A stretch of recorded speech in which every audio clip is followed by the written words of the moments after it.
வணக்கம், இது உங்கள் தினக்கதிர்.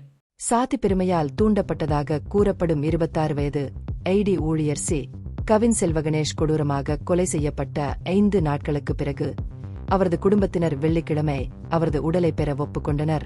பிரேத பரிசோதனைக்கு பிறகு திருநெல்வேலி மருத்துவக் கல்லூரி மருத்துவமனையில் உடல் பாதுகாக்கப்பட்டது. அது கவினின் தந்தை சந்திரசேகரிடம் ஒப்படைக்கப்பட்டு பலத்த போலீஸ் பாதுகாப்புடன் தூத்துக்குடி மாவட்டத்தில் உள்ள அவரது சொந்த கிராமமான ஆறுமுகமங்கலத்திற்கு கொண்டு செல்லப்பட்டது. கவின் உடல் ஒரு இறுதி ஊர்வலத்தில் எடுத்துச் செல்லப்பட்டது. இதில் 50க்கும் மேற்பட்ட வாகனங்கள் பங்கேற்றன. ஊர்வலம் ஆறுமுகமங்கலம் வழியாகச் சென்று கிராமத்தின் புறநகரில் உள்ள ஒரு தகன மேடையில் முடிந்தது.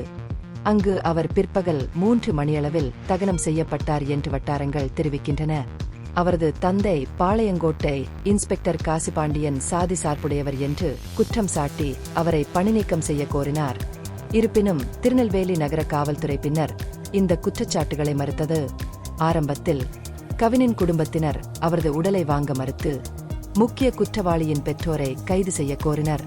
குடும்ப பெரியவர்கள் மற்றும் சமூக தலைவர்களிடையே நடந்த பேச்சுவார்த்தைகளை தொடர்ந்து இறுதிச் சடங்குகளை நடத்த அவர்கள் வற்புறுத்தப்பட்டனர். குற்றத்தில் ஈடுபட்ட அனைவருக்கும் எதிராக கடுமையான நடவடிக்கை எடுப்பதாக அரசாங்கம் அளித்த வாக்குறுதியை நிறைவேற்றும் என்ற நம்பிக்கையுடன் குடும்பத்தினர் உடலை ஏற்றுக்கொண்டதாக ஒரு உறவினர் தெரிவித்தார். மிகவும் பிற்படுத்தப்பட்ட சமூகத்தைச் சேர்ந்த ஒரு பெண்ணுடன் கவின் உறவு கொண்டிருந்ததாக கூறப்படுகிறது. திருநெல்வேலியின் பாளையங்கோட்டையில் அவரது தம்பி 23 வயது சுர்ஜித் என்பவரால் அவர் கொலை செய்யப்பட்டதாக கூறப்படுகிறது.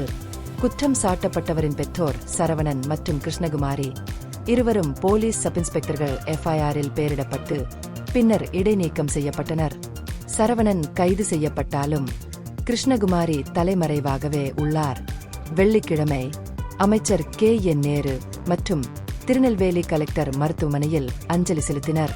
பின்னர் தூத்துக்குடி நாடாளுமன்ற உறுப்பினர் கனிமொழி கவினின் வீட்டிற்கு சென்று கீதா ஜீவன், அனிதா ராதாகிருஷ்ணன், மேயர் ஜெகன் பெரியசாமி உள்ளிட்ட அமைச்சர்கள் முன்னிலையில் அஞ்சலி செலுத்தினார்.